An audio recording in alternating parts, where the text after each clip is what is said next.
The chime of my phone woke me at 2:14 a.m. The bedroom was pitch black, save for the aggressive glare of the screen illuminating my face. I blinked against the brightness, expecting a late-night group chat notification or an automated update. Instead, an AirDrop request hovered on the display. The sender's name was just a string of random characters. XX_99_XX. Against my better judgment, I tapped accept. The image loaded instantly. My breath caught in my throat, and a cold dread pooled in my stomach. It was a photo of me, taken from a high angle, fast asleep in the very bed I was lying in. The blanket was pulled up to my chin, and my hair was messy across the pillow. The vantage point was impossible. It looked like it had been taken directly from the ceiling, right above the foot of my bed. I scrambled out of bed, nearly tripping over my own feet, and flipped the light switch. The sudden overhead glow blinded me for a second. I scanned the ceiling, looking for a hidden camera, a wire, anything.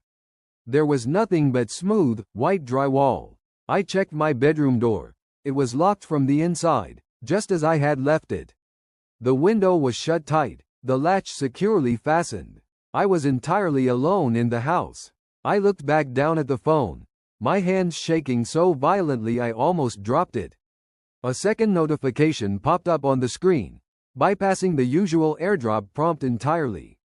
It was a text format preview from the same sender. It read, "You look peaceful when you don't know I'm watching."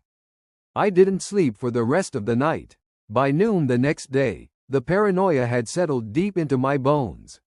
Every glance from a stranger on the subway felt like an accusation.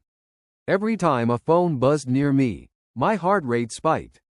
I convinced myself it had to be a sophisticated hack. Someone had compromised my phone's camera, or maybe a neighbor was using a high-tech drone outside my window, despite the thick curtains I always kept drawn.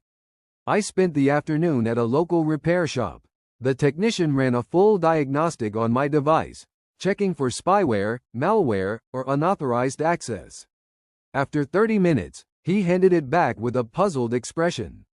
"The phone is completely clean," he said. "No unusual background data, no hidden apps. And for what it's worth, AirDrop only works within a range of about 30 feet. Whoever sent that image had to be practically in the same room, or right outside your wall." His words echoed in my mind during the walk home. 30 feet. That evening, I barricaded my bedroom door with a heavy wooden chair wedged under the knob. I checked the window locks 3 times. I even pasted black tape over the front and back cameras of my phone. I sat in the center of my bed, pulling the covers around me like a shield, determined to stay awake. The hours ticked by in an agonizing stretch of silence. My eyelids grew heavy, the exhaustion pulling me down despite the adrenaline. At exactly 2:14 a.m., the phone buzzed against my palm. My heart hammered against my ribs as I looked at the screen. The tape was still firmly covering the lenses. Yet, there it was. Another AirDrop request from XX_99_XX. I accepted it, my thumb hovering over the screen with a sickening sense of inevitability. The second photo was worse than the first.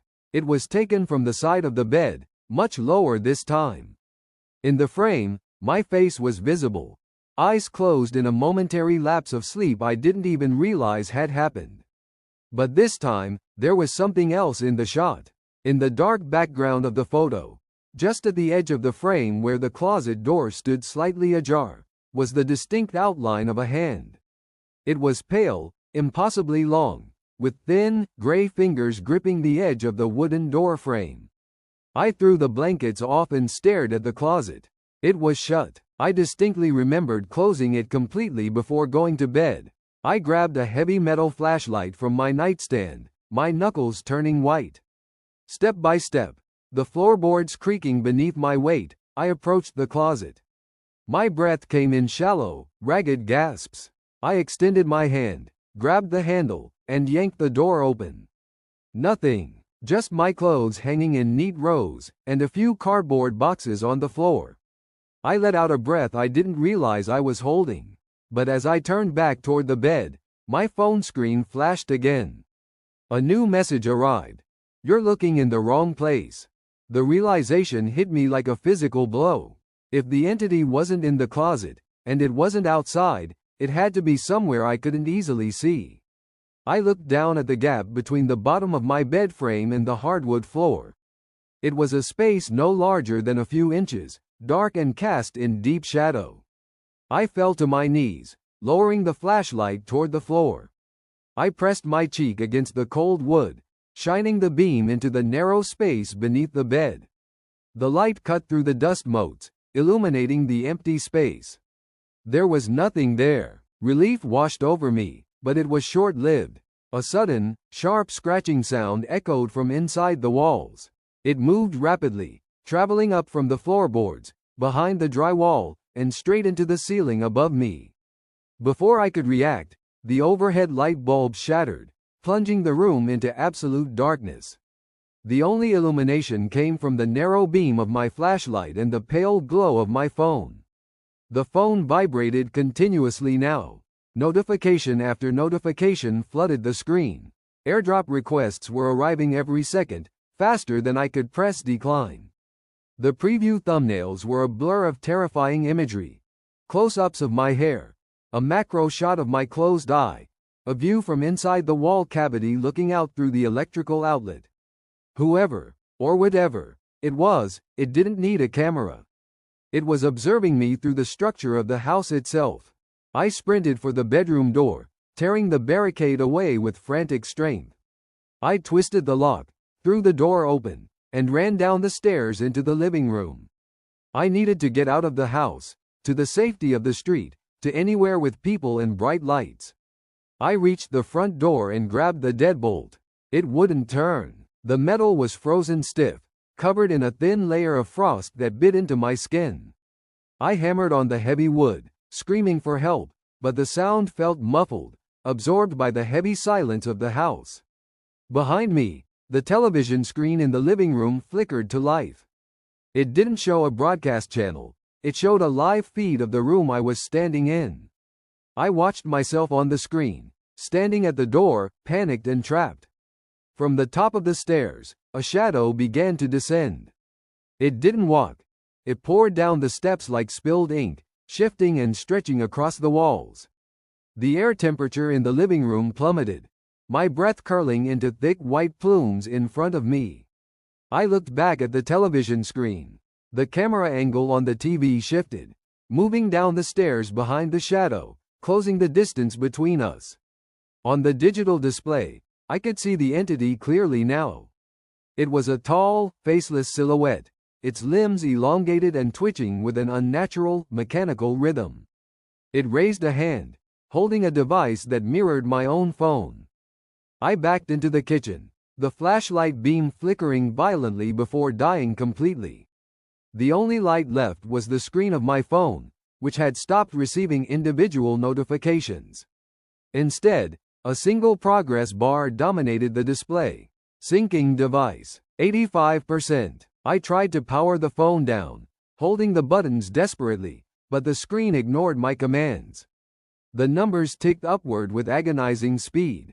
90%, 95%. On the kitchen counter, the microwave digital clock froze at 2:14 a.m. The ticking of the wall clock stopped. The entire house seemed to hold its breath. I felt a cold presence materialize directly behind me, the air smelling of old paper and static electricity. A long, pale finger, completely devoid of a fingernail, reached around my shoulder and tapped the screen of my phone just as the progress bar reached 100%. The screen went black. Then, text began to type itself out in white lettering across the void. Transfer complete. Thank you for the vessel. My limbs suddenly went numb. I tried to lift my arm, but it refused to move, frozen in place by a force that wasn't my own. My vision began to narrow, shifting into a strange, pixelated view of the kitchen. I felt myself being pushed backward, fading into a cold, dark space where I could only watch. Slowly, my body turned around on its own, picking up the phone from the counter. It looked down at its own hands, flexing the fingers experimentally. With a cruel, unfamiliar smile, it opened the AirDrop settings, looked out the kitchen window toward the house next door, and selected a new target.